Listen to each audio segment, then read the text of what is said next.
So for today's lesson, I am going to teach you how to read and spell 3-letter words. Cat. C-A-T. Cat. Bat. B-A-T. Bat.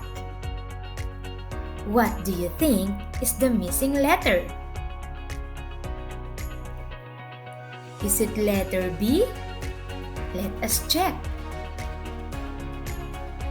Good job! It's letter B.